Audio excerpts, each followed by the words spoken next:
Lord, ang pinakamataas na pagpupuri, pagluwalhati, pagdakila sa ating pinakamamahal na Panginoong Jesus po lamang. Dobling paggalang po sa ating beloved parents in the Lord. Patuloy po natin inaalala ang mga pinagpalang turo at aral po ng ating beloved Honorable Pastor Wildy Estrada Almeda at ng ating beloved Assistant Pastor Lina C. Almeda. Pagbati po sa beloved Almeda family, sa mga preachers, workers, ordained preachers, sa lahat po na ginagamit sa banal na ubasan ng mahal na Panginoon, ganoon din po sa inyo po mga kapatiran at sa mga baguhan, ganoon din po sa mga live webcast viewers. Ipapasalamat po ako sa mahal na Panginoon, unang-una po na kinahabagan niya po ako na makakilala at maglingkod po sa Kanya, bagamat hindi man po karapat-dapat.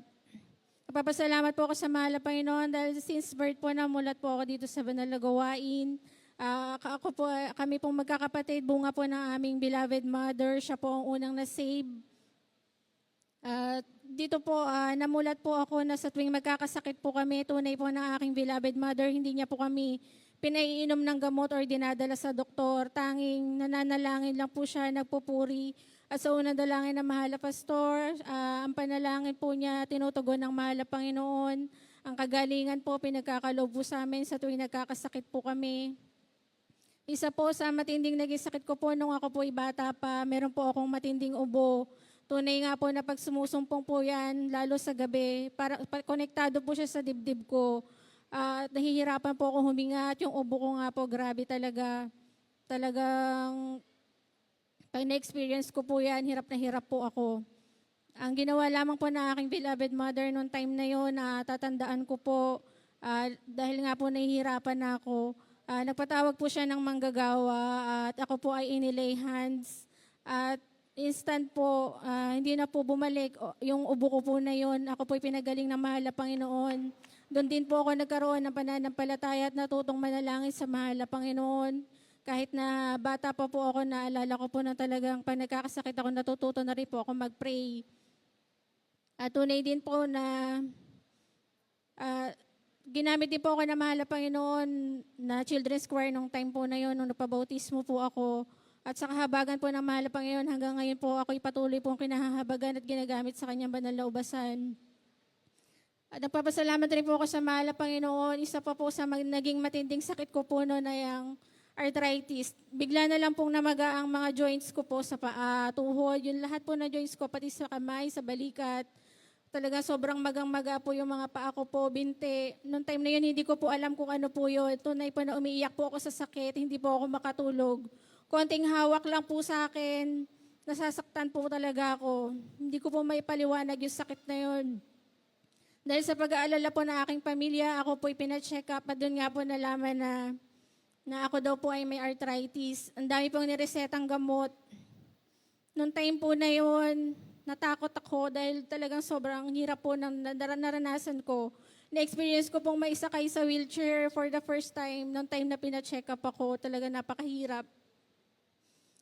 At noong time po na yun, bagamat nakapag-take po ako ng 2 tablet para sa kirot dahil hindi ko na kaya. Pero parang wala pong nangyari. Para pinaisip sa akin na mahal na Panginoon, bata ka pa lang, pinapagaling kita sa mga karamdaman. Ngayon ka pa ba?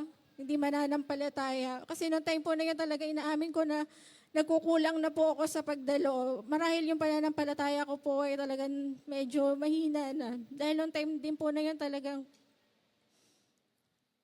nagkukulang na po ako sa pagpupuri, sa mahal na Panginoon, sa pagdalo. At ang ginawa ko po, kahit hirap po ako ng time na yon na tumayo, hirap akong kahit simpleng pag-upo, hindi ko magawang mag-isa. Ang ginawa ko, habang nakahiga, nagpupuri ako. Hanggang sa unti-unti nakakaupo na ako, nagpupuri ako umaga, gabi. Hanggang sa unti-unti nakakatayo na ako, nagpupuri ako na nakatayo. At hanggang sa, nung kaya ko nang maglakad, diyan po na pinilit kong dumalo kahit nahihirapan ako. Tunay po na gradual healing po pinagkaloob ng mahal na Panginoon. Amen. Every time na dadalo ako, every time na magpupuri ako, maglilihans ako sa sarili ko. Merong part sa katawan ko na gumagaling hanggang sa completely healed na po.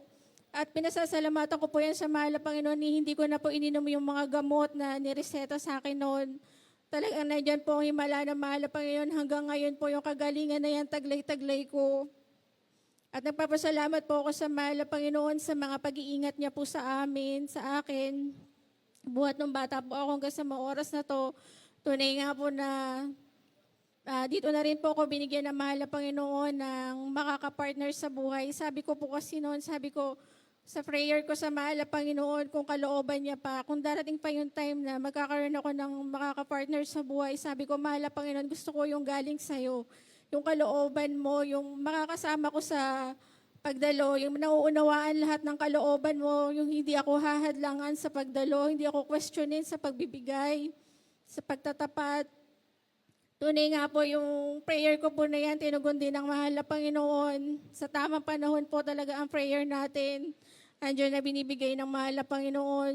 Tunay nga po na binigyan niya ako ng partner na nakakasama ko po sa paglilingkod sa Kanya.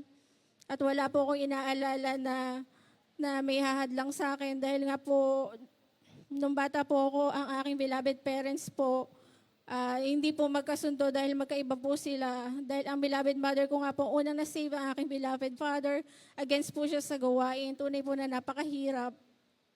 Kaya yung hiniling ko sa mahal na Panginoon, na kung bibigyan niya nga po ako ng partner, tunay po na gusto ko yung makakasama ko sa paglilingkod sa Kanya. At yun nga po yung pinagkaloob ng mahal na Panginoon. At ang beloved father ko po, bagamat nung una, against siya sa gawain, pero kinahabagan pa rin po siya ng mahal na Panginoon dahil ang mahal na Panginoon po ang gumawa para maglingkod rin po ang aking beloved father sa Kanya. Yan po, isa pong himala na pinasasalamatan ko rin po sa mahal na Panginoon. At nagpapasalamat din po ako sa mahal na Panginoon sa mga pag-iingat niya sa amin ng aking beloved husband. May mga times po na talagang mutik po kaming madisgrasya sa motor. Ngunit napaka-powerful po talaga na pag sumigaw po tayo ng hallelujah, praise the Lord, ano man panganib, hindi po nangyayari. Hindi po natutuloy yung mga disgrasya at aksidente dahil nandiyan ang pag-iingat ng mahal na Panginoon. At nagpapasalamat din po ako sa mahal na Panginoon sa lahat ng mga pagpapala niya po sa amin, sa mga prayer po namin na tinutugon ng mahal na Panginoon. Isa na po dyan yung time na gusto po namin bumili ng bagong motor. Doon po na pinag-pray namin yan sa mahal na Panginoon. Tunay po magpala ang mahal na Panginoon. Talagang perfect. Dahil nung time po na iniling namin yan, binigay niya po yun. At tunay nga po na sa halip na makumuha kami ng brand new na hulugan, pagpapala ng mahal na Panginoon, nakabili po kami ng second hand, pero halos brand new pa po dahil yung gumamit po nun talagang sobrang maingat. Kaya hindi kami nagbayad ng mahal, kumbaga half price na lang po, pero halos brand new pa po. Amen. Hallelujah. Kaya lahat po ng pasasalamat, kapurihan, pagluwalhati sa ating pinakamamahal na Panginoon Jesus po lamang.